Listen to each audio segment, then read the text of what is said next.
அவன் பேட்டி கொடுத்துருக்கிறான், 25 வருஷமா நான் வியாபாரம் பண்றேன், ஆனா நான் சாராயம் குடிச்சதில்லைன்னு இருக்கான். அவன் எவ்வளவு பெரிய ஆள் பாருங்க. ஒவ்வொரு ஊரிலும் 100 இளைஞர்கள் பாதிக்கப்படுகிறார்கள். அந்த 100 இளைஞர்களின் ஆற்றல் பாழாகிறது. அதுதான் மனிதவள பாழ், மனிதவள இழப்பு. நல்ல சாராயம் என்று ஒன்று இல்லை. அதனால்தான் நான் கள்ளச்சாராயம் சொல்லாம நச்சு சாராயம் எழுதியிருக்கேன். கள்ளச்சாராயம் நீ சொன்னா நல்ல சாராயம் இருக்கிறது ஒத்துக்கிற மாதிரி. சாராயமே தப்பு, அப்புறம் எங்க நல்ல சாராயம் ஒண்ணு இருக்குது? சாராயம் என்பதே கேடு, நல்ல சாராயம் என்று ஒன்று கிடையாது. அரசாங்கம் வித்துட்டா மட்டும் அது நல்லதாயிர முடியுமா? குற்றங்களை தடுக்க முடியவில்லை, போலீஸ் ஸ்டேஷன் மூடிடலாமா? குற்றங்களை தடுக்க முடியவில்லை, நீதிமன்றங்களை மூடிவிடலாமா? எல்லாம் திறந்து விட்டுலாம். யார் வேணாலும் என்ன வேணாலும் பண்ணீங்க, எவன வேணாலும் திருடிக்கும், யார வேணாலும் போய் ராபரி பண்ணு, வழிப்பறி பண்ணு. பெண்களுக்கு எதிரான குற்றங்கள் நடந்து கொண்டே இருக்கிறது. இதை சட்டப்பூர்வமாக்கி விடலாமா? அங்கீகரித்து விட முடியுமா? குற்றங்கள் நடந்து கொண்டே இருந்தாலும் தடுப்பதற்குரிய நடவடிக்கைகளை செய்வதுதான் தவிர்க்க முடியாத ஒரு தேவை. அதுதான் அறம். இது நான் குற்றம் சாட்டுவதற்காக சொல்லுவேன். சமூக யதார்த்தத்தை புரிந்து கொள்ள வேண்டிய தேவை இருக்கிறது. நம்முடைய குடும்பத்தில் நம்முடைய பிள்ளையே நம்மால் கட்டுப்படுத்த முடியவில்லை என்பது உண்மைதான். மனைவி மக்களால் கணவனை கட்டுப்படுத்த முடியவில்லை என்பது உண்மைதான். கணவனோடு சேர்ந்து மனைவியும் குடிப்பழக்கத்திற்கு ஆளாகிறாள், அதையே நம்மால் திருத்த முடியவில்லை என்பது உண்மைதான். எனவே ஒட்டுமொத்தமாக இது அரசுதான் பொறுப்பு, காவல்துறை தான் பொறுப்பு. ஏன் அவர்கள் கட்டுப்படுத்தவில்லை, ஏன் அவர்கள் திருத்தவில்லை என்று நாம் பொத்தாம் பொதுவிலே அரசியல் ஆதாயம் தேடக்கூடிய வகையிலே குற்றம் சுமத்த விரும்பவில்லை.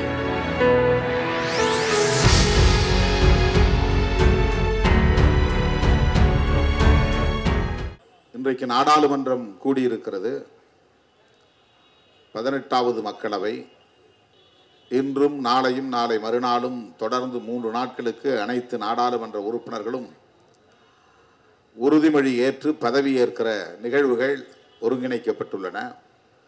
இந்த நாளில் இந்த ஆர்ப்பாட்டத்தை நாம் அறிவிக்கக்கூடிய அளவுக்கு ஒரு நெருக்கடிக்கு ஆளாகி இருக்கிறோம். 20ஆம் தேதி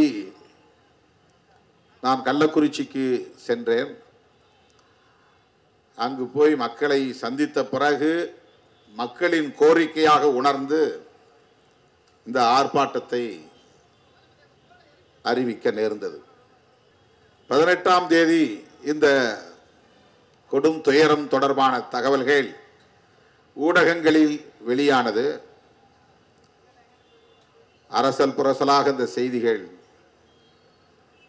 வந்து கொண்டிருந்தன. 19ஆம் தேதி தான் தீவிரமடைந்தது.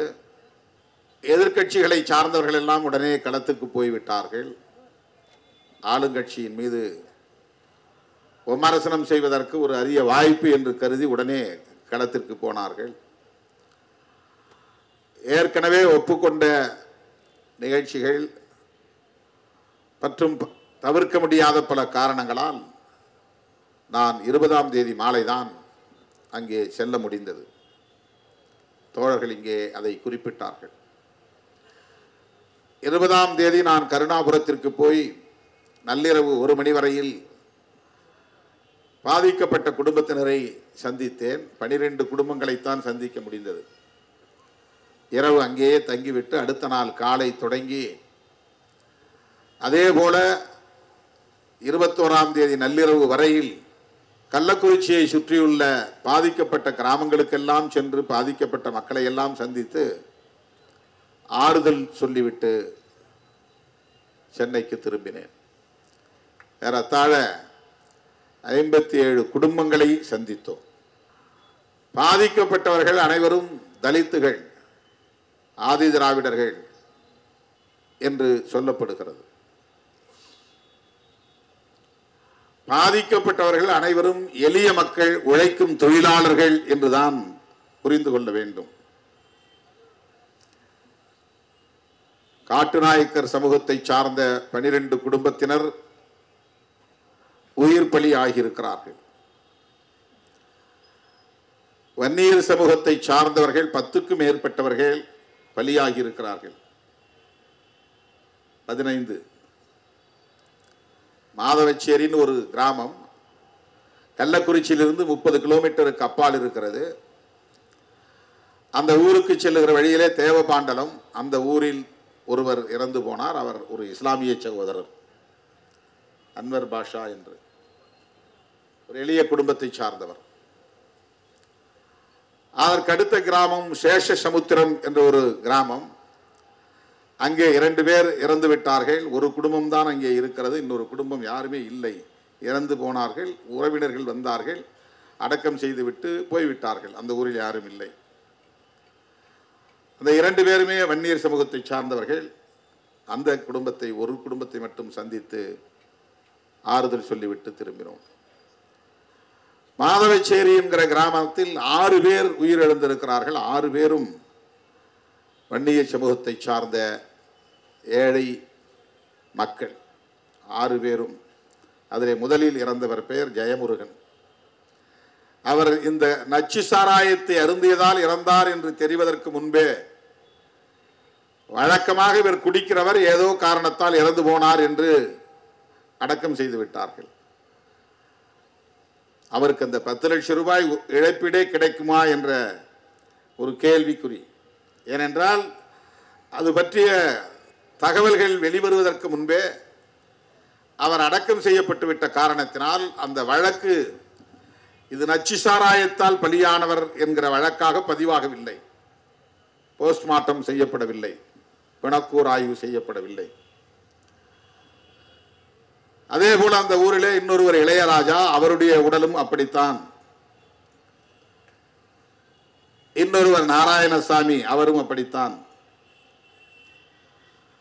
இன்னொருவர் கண்ணன், அவருடைய உடல் 2-3 நாட்கள் மருத்துவமனையிலே இருந்து போஸ்ட்மார்ட்டம் செய்து அடக்கம் செய்திருக்கிறார்கள். ஆனால் அதுவும் அந்த வழக்கு பட்டியலில் இடம்பெறவில்லை.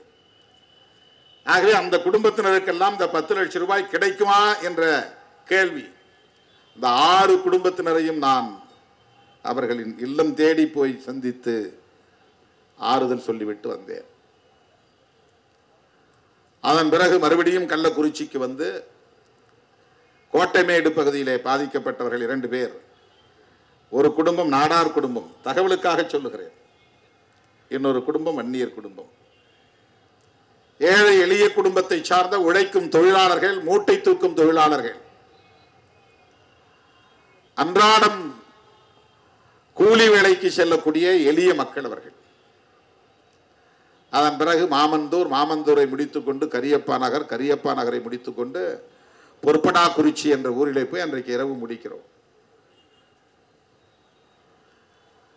21ஆம் தேதி காலை 10 மணிக்கு நான் கருணாபுரத்து ஆதிதிராவிடர் தெருவுக்குள்ளே நுழைந்தேன். 3:30 மணிக்குத்தான் வெளியே வந்தேன். அவ்வளவு வீடுகளிலும் போய் பாதிக்கப்பட்டவர்களை சந்தித்து ஒவ்வொருவரிடத்திலும் அமர்ந்து என்ன நடந்தது என்று கேட்டு அவர்களை ஆற்றுப்படுத்தி விட்டு வந்தேன். கருணாபுரத்தில் நுழைந்தவுடனேயே முதல் வீடு சுப்பிரமணியன் வீடு. சுப்பிரமணியன் யார் என்றால் அவர் ஒரு உடையார் சமூகத்தை சார்ந்தவர். எளிய குடும்பங்களை சார்ந்த பெண்மணிகள் சூழ்ந்து கொண்டு அவர்கள் முன்வைத்த கோரிக்கை, முதலில் என்னை சந்தித்தவுடன் கைகளை கூப்பி கும்பிட்டு, ஐயா சாமி, நீங்கள் இந்த நாட்டுக்கே நல்லது செய்ய வேண்டுமென்றால் சாராய கடைகளை மூடுங்கள். இதுதான் கோரிக்கை, இதுதான் மக்கள் கோரிக்கை. கள்ளச்சாராயத்தை ஒழியுங்கள் என்பது மக்கள் கோரிக்கை அல்ல.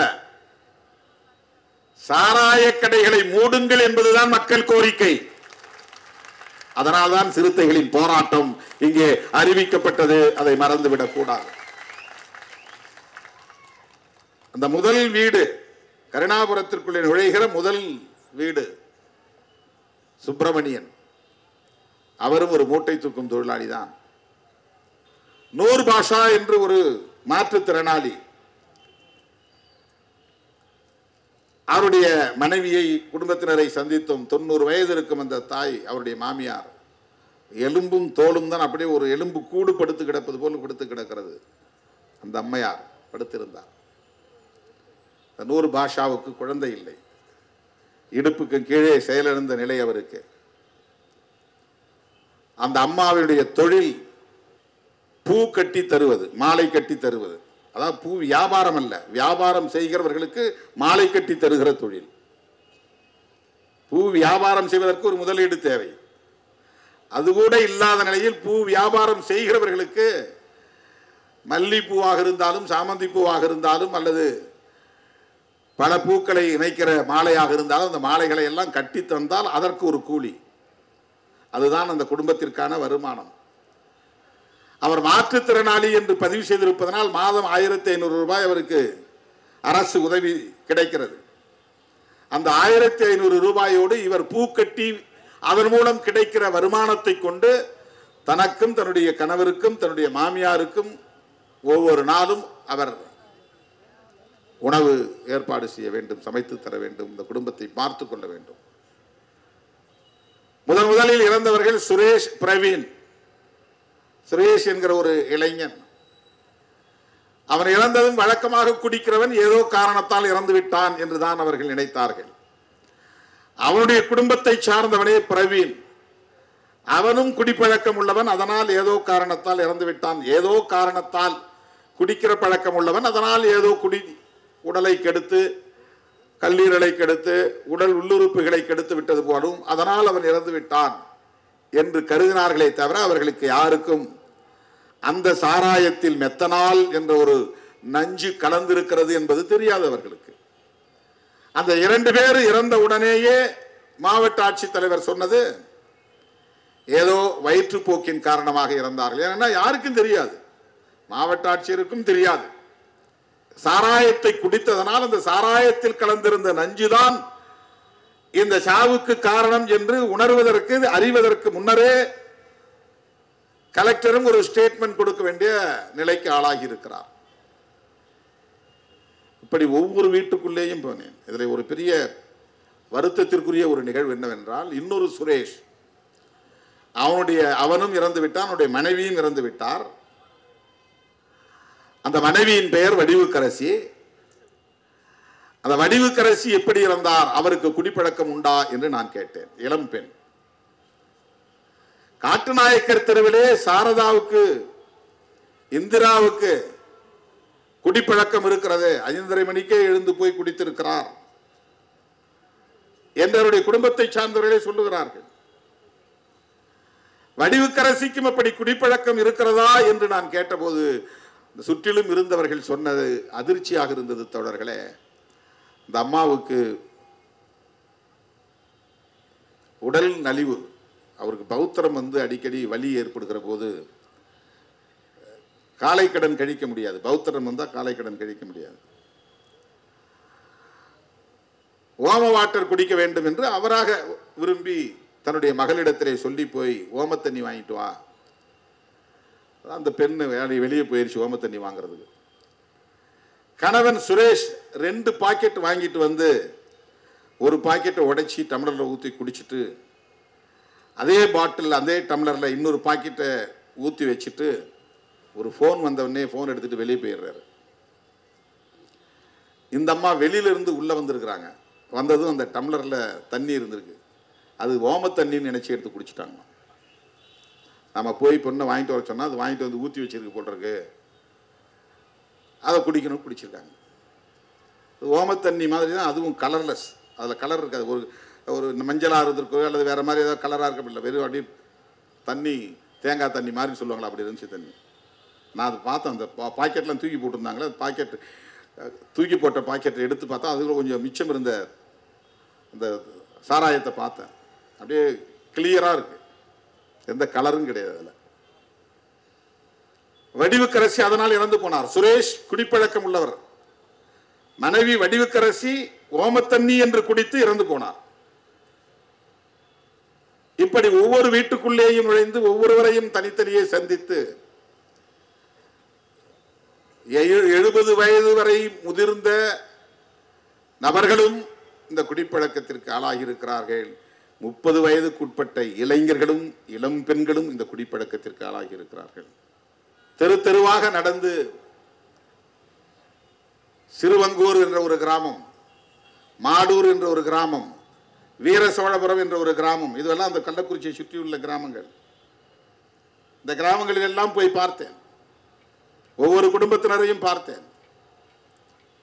இன்னும் பலர் ஆபத்தான நிலையிலே இருக்கிறார்கள் என்று வந்து தாய்மார்கள் காலிலே விழுந்து கதறுகிறார்கள், கையெடுத்து கும்பிடுகிறார்கள். எப்படியாவது என் பேரப்பிள்ளையை காப்பாத்து, எப்படியாவது என் புருஷனை காப்பாத்து.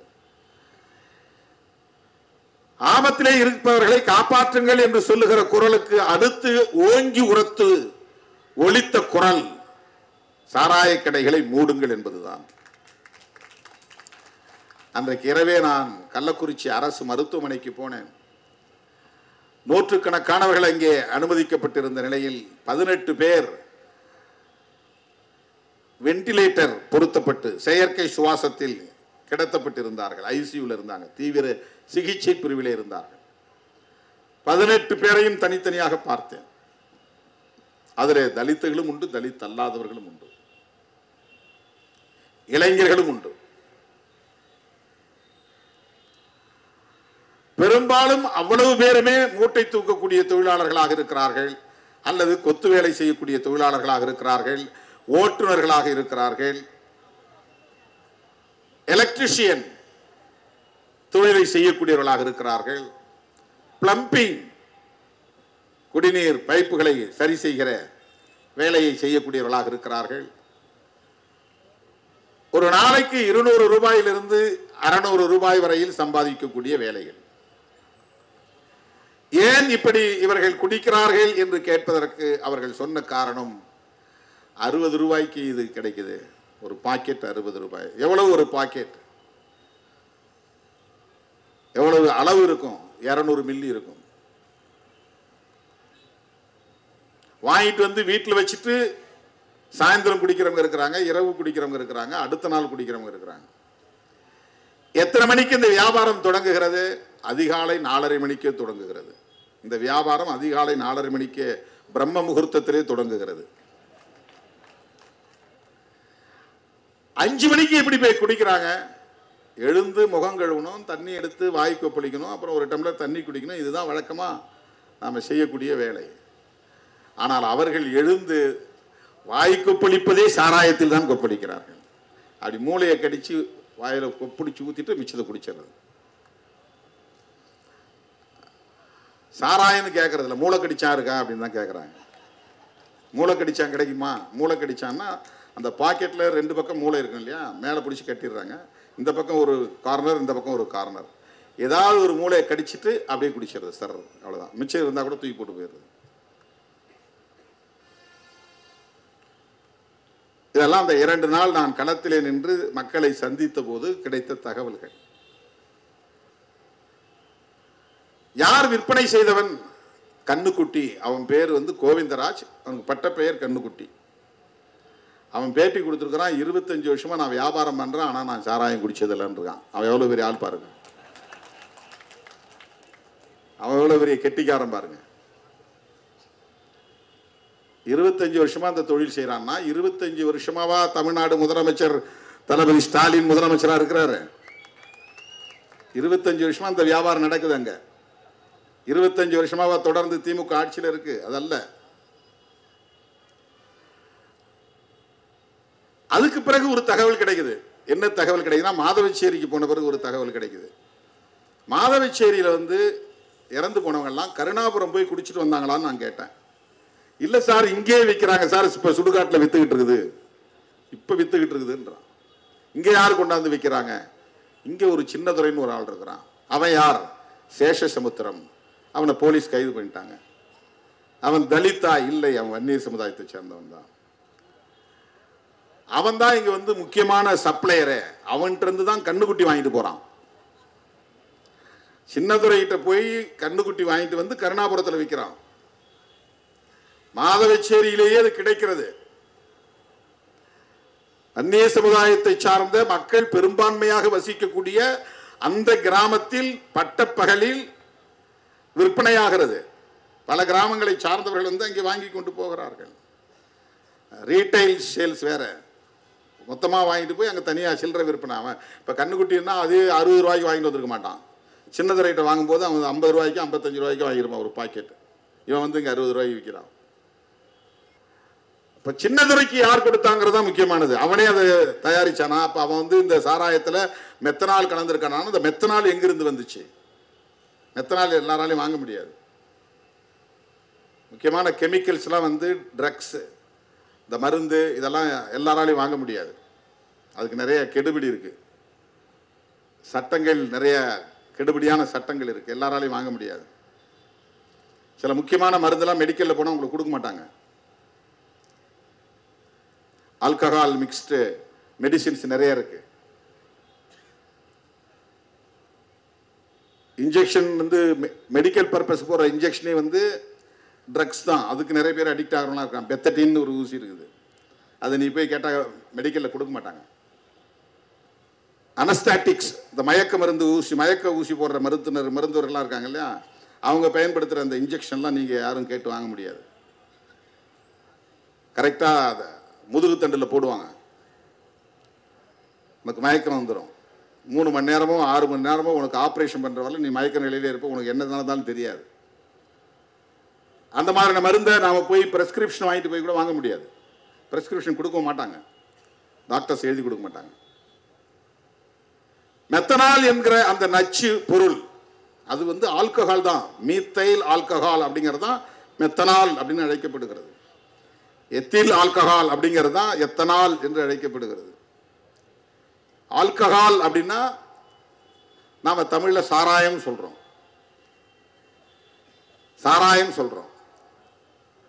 100% எத்தைல் ஆல்கஹால் இருந்தால் அது எரி சாராயம், ரெக்டிஃபைடு ஸ்பிரிட் அப்படின்னு சொல்லுவாங்க ஆங்கிலத்தில், RS. அது பவுடராகவும் இருக்கும், லிக்விடாகவும் கிடைக்கும், டேங்கரா போய்கிட்டு இருக்கும். பார்மாசூட்டிக்கல் கம்பெனி, மருந்து தயாரிக்கக்கூடிய கம்பெனிகளில் அது அதிகம் பயன்படுத்தப்படும். மது தயாரிக்கப்படுகிற கம்பெனிகளுக்கு அது பயன்படுத்தப்படும்.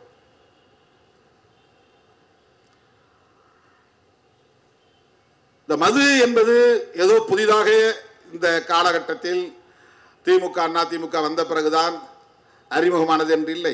காலமாக மனிதன் தோன்றிய காலத்திலிருந்து மதுவுக்கும் மனிதனுக்கும் நெருக்கமான தொடர்பு உண்டு. அதனால்தான் 2000 ஆண்டுகளுக்கு முன்னாலேயே ஐயன் திருவள்ளுவன் மதுவுக்கு எதிராக ஒரு அதிகாரத்தை வைத்திருக்கிறான், கல்லுண்ணாமை. கல் அப்படிங்கிறது வேற மொழியில மது, தமிழ்ல கல்லு. அது பனங்கல்லு தென்னங்கல்லு மட்டும் இல்லை, கல் என்றாலே போதை தரக்கூடிய ஒரு பொருள் என்று பொருள். கல்லுன்னா வெறும் கல்லு மட்டும் குறிக்கிறது அல்ல, கல்லு என்பது மதுவின் இன்னொரு பெயர். அது கல்லுண்ணாமை என்பது மது அருந்தாமை. வெவ்வேறு முயற்சிகளை ஏற்படுத்தி வெவ்வேறு வடிவங்களில் போதைக்கான பொருளை அப்பவே மனுஷன் தேடி இருக்கிறான். வெறும் கல்லு குடிச்சா போதெல்லாம் ஏறாது. அந்த கல்லுல வந்து ஊமத்தை காய போட்டு தேய்ப்பாங்க, உள்ள ஊமத்தை சாரும் சேர்ந்தாதான் கல்லு போதை வரும். கல்லு வெறும் கல்லு குடிச்சா போதையே ஏறாது. அது வந்து ஒரு புளிச்ச நீராகாரத்தை குடிச்ச மாதிரி இருக்கும். அது ஒரு மரத்துல நிறைய கல்லு கிடைக்காது. லிட்டரா லட்சக்கணக்கான லிட்டர் தேவைப்படக்கூடிய இடத்துல நீங்க மரத்திலையும் தென்னை மரத்திலையும் கல் இறக்கி எப்படி இங்க சப்ளை பண்ண முடியும்? பத்தாது. அந்த காலத்திலேயே கல்லு போதை தரக்கூடிய பொருளாக பயன்படுத்தப்பட்டிருக்கிறது. இந்த போதையை தருவதற்கு என்னென்ன பொருளை சேர்க்க முடியுமோ, கள்ளச்சாராயம் காய்ச்சக்கூடியவர்கள் ஒரு பொருளை போட்டு ஊறல், அதுக்கு பேரே ஊறல்னு பேரு, ஊற வைப்பான். பெரிய பெரிய டேங்கர்ல போட்டு பெரிய பெரிய பேரல் இருக்கு பாருங்க, இந்த தார்லாம் வரக்கூடிய டின் இருக்கு பாருங்க, அதெல்லாம் சுத்தம் பண்ணிட்டு அதில் தான் போட்டு ஊற வைப்பான். அதில் பன்னி விட்டையும் கலக்கிறான். போதை தர்றதுக்கு ஊறல் தயாரிப்பதில் பன்னி விட்டையும் கலக்கிறான், பேட்டரி செல் கலக்கிறான். பல மரங்களுடைய நார்கள், நாவப்பட்ட வேலம்பட்ட பெரிய பெரிய மரங்கள்ல இருந்து பட்டையை உரிச்சு அந்த பட்டையை பூரா நசுக்கி உள்ள போடுவான். சாராயம் காய்ச்சறதுல அதை வந்து பல நாட்கள் ஊற வைக்கணும், மாதக்கணக்கில் ஊற வைக்கணும், மண்ணுக்கு அடியில் புதைச்சி வைப்பான். அப்புறம்தான் அதை காய்ச்சி அந்த ஆவி வெளியே வரும்போது அதை குளிர வச்சு தண்ணியா வடிச்சு எடுப்பான். சாராயம் காய்ச்சறது ஒரு பெரிய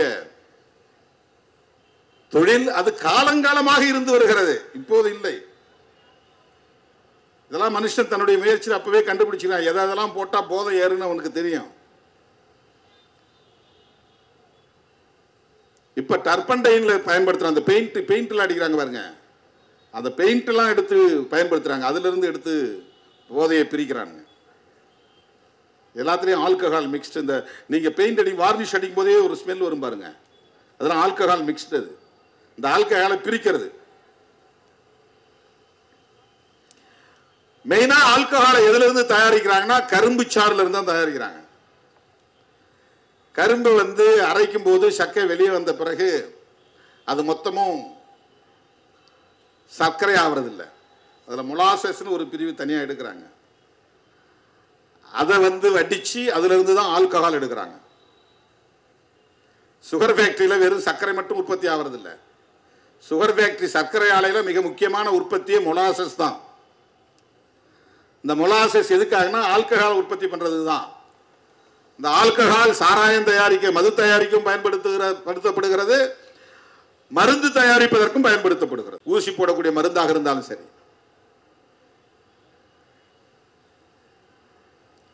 ஆகவே மனிதன் பிறந்த காலத்திலிருந்து மதுவோடு நெருக்கமாக இருந்திருக்கிறான், மதுவை உண்டிருக்கிறான், அவனே அதை உற்பத்தி செய்திருக்கிறான். நெல்லரிசியே மது உற்பத்திக்கு முக்கியமான ஒரு மூலப்பொருள். நெல் அரிசி, அரிசியை நீங்க ஊற வச்சு அதை சோறாக்கி ஊற வச்சாக்க இங்கெல்லாம் சுண்டிச்சோறுன்னு கிடைப்பாங்க. சுண்டைச்சோறா சுண்டிச்சோறா. அடையாறு பக்கம் பெச நகர் பக்கம் போனீங்கன்னா சுண்டகஞ்சி. அரிசி வந்து ஆல்கஹால். சில பேர் நிறைய பழைய சோறு சாப்பிட்டா மயக்கம் வர்ற மாதிரி இருக்குப்பா, போய் நான் படுக்கணும்னு போய் படுப்பான். ஏன்னா அந்த 3 நாள் 4 நாள் ஊறின பழைய சோறு வந்து அது செல்ஃப் ஜெனரேட்டட் ஆல்கஹால்னு சொல்லுவாங்க, தன்னுற்பத்தி ஆல்கஹால். சில பொருளை அப்படியே போட்டு ஊற வச்சுன்னா அதுல ஆல்கஹால் உற்பத்தி ஆயிரும். அதுல ஒரு பொருள் அரிசி. திராட்சை பழங்கள்லாம் போட்டு ஊற வச்சுட்டா அது ஒயின்னு சொல்றாங்க, அது ஆல்கஹால் அதுல உற்பத்தி ஆகுது. நெடுநாள் ஊறின திராட்சை சாறு வந்து ஆல்கஹாலா அப்படியே புளிச்ச வாசம் அடிக்கும். அப்படி திறந்தனே அனுப்பி நீங்க பழச்சாரே வாங்கி 3 நாள் கழிச்சு ஓப்பன் பண்ணி பாருங்க. ஆரஞ்சோ சாத்துக்குடியோ அல்லது கிரேப் திராட்சையோ சாறு வாங்கிட்டு வந்து மூடி சாப்பிடாம மூடி வச்சுட்டு ஒரு 3 நாள் கழிச்சு திறந்து பாருங்க, திறக்கும்போது கப்புன்னு அடிக்கும், அப்படியே சாராய வாட்டை அடிக்கிற மாதிரி அடிக்கும்.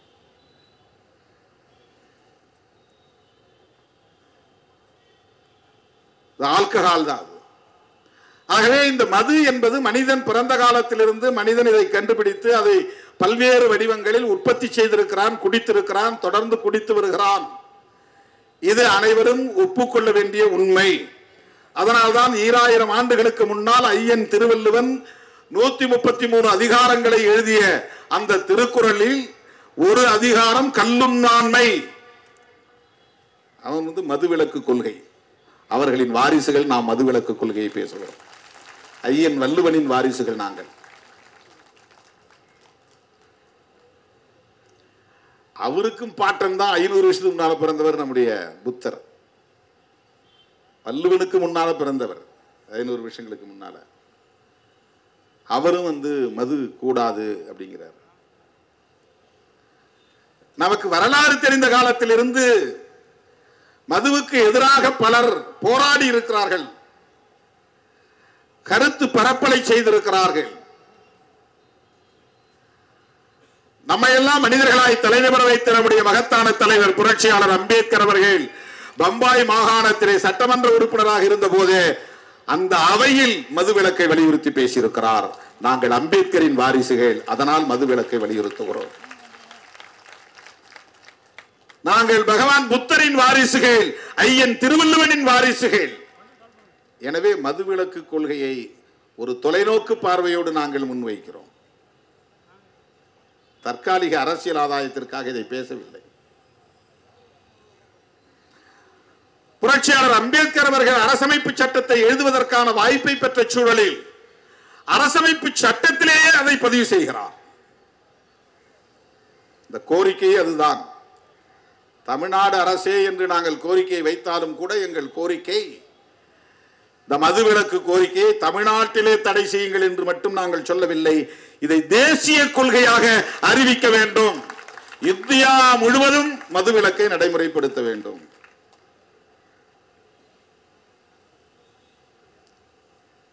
காலம் காலமாக இது பேசப்பட்டு வந்திருக்கிறது, விவாதிக்கப்பட்டு வந்திருக்கிறது. அரசமைப்பு சட்டத்தை விவாதிக்கிற போது, அரங்கேற்றுகிற போது நடந்த விவாதங்களில் கருத்து பகிரப்பட்டு இருக்கிறது. அதில் டைரக்டிவ் பிரின்சிபல்ஸ் என்று ஒரு பகுதி இருக்கிறது, வழிகாட்டும் நெறிமுறைகள். மாநில அரசுகளுக்கு வழிகாட்டக்கூடியது, இந்திய ஒன்றிய அரசுக்கு வழிகாட்டக்கூடியது. ஆர்டிகிள் 47 47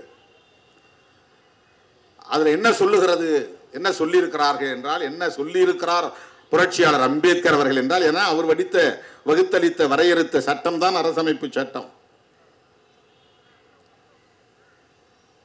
இன்றைக்கு அந்த சட்டத்தை ஏந்தி கொண்டுதான் ராகுல் காந்தி, சோனியா காந்தி, மல்லிகார்ஜுன் கார்கே, திராவிட முன்னேற்ற கழகம், விடுதலை சிறுத்தைகள் கட்சி என்று இந்தியா கூட்டணியை சார்ந்த அனைவரும் காந்தி சிலை நிறுவப்பட்டிருந்த இடத்திலிருந்து ஊர்வலமாக சட்டத்தை கையில் ஏந்தி கொண்டு நாடாளுமன்றத்திற்குள்ளே நுழைந்தோம். 10 ஆண்டுகளுக்கு முன்பு விடுதலை சிறுத்தைகள் எழுப்பிய முழக்கம் இன்றைக்கு நாடு தழுவிய அளவிலே நடைமுறைக்கு வந்திருக்கிறது.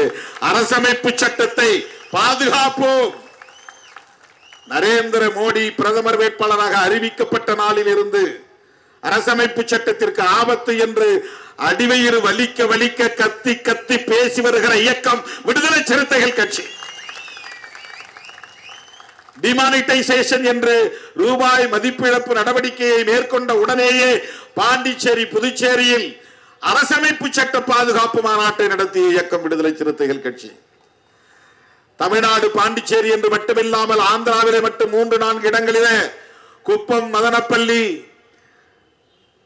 பல்வேறு இடங்களிலே, குண்டூர் போன்ற இடங்களிலே அரசமைப்பு சட்ட பாதுகாப்பு மாநாட்டை நடத்தியிருக்கிறோம். கர்நாடகாவிலே நடத்தியிருக்கிறோம், தெலுங்கானாவிலே நடத்தியிருக்கிறோம். 10 ஆண்டுகளாக தொடர்ந்து இந்த அரசமைப்பு சட்டத்திற்கு ஆபத்தை எடுத்துரைத்தோம். இன்றைக்கு இந்தியா கூட்டணியே அரசமைப்பு சட்டத்தை கையில் ஏந்தி செல்லக்கூடிய ஒரு நிலை உருவாகி இருக்கிறது. பிரதமர் மோடி இன்றைக்கு பதவியேற்ற போது அந்த அவையிலே அவ்வளவு பேரும், எதிர்கட்சிகளை சார்ந்த அத்தனை பேரும் அரசமைப்பு சட்டத்தை உயர்த்தி பிடித்தோம். அந்த அரசமைப்பு சட்டத்தை வகுத்தளித்தவர் புரட்சியாளர் அம்பேத்கர் அவர்கள். ஆகவே நடந்து முடிந்த தேர்தல் புரட்சியாளர் அம்பேத்கரின் கொள்கைகளுக்கும் அவருடைய எதிரிகளுக்கும் இடையே நடந்த யுத்தம் தான். தோழர்களே, அந்த அரசமைப்பு சட்டத்தின் டைரக்டிவ் பிரின்சிபல்ஸ் என்கிற அந்த பகுதியிலே ஆர்டிகிள் 47 என்கிற 47வது பிரிவு மதுவிலக்கை படிப்படியாக இந்திய ஒன்றிய அரசும் மாநில அரசுகளும் இணைந்து நடைமுறைப்படுத்த வேண்டும், சட்டம் இயற்ற வேண்டும், அதை பின்பற்ற வேண்டும். இதை சேர்த்தவர் புரட்சியாளர் அம்பேத்கர் அவர்கள். அப்போதே பலர் எழுந்து எதிர்ப்பு தெரிவித்திருக்கிறார்கள். இதெல்லாம் தனி மனித உரிமையிலே தலையிடுவது, அவன் விரும்புறவன் குடிக்கிறான், நீ ஏன் அரசாங்கம் சட்டம் போடுற, அன்னைக்கே எதிர்த்து ஒருத்தன் பேசியிருக்கிறான். எளிய மக்கள் எக்கேடு கெட்டால் என்ன என்று எண்ணக்கூடியவர்கள் எல்லா காலத்திலும் இருப்பார்கள். இன்னொரு ஆள் எழுச்சி பேசியிருக்கிறாரு, பழங்குடி மக்களால் குடிக்காகவே இருக்க முடியாது, இது பழங்குடி மக்களுக்கு எதிரான செயல், அதனால நீ மதுவிலக்கு கொள்கையெல்லாம் கூடாது.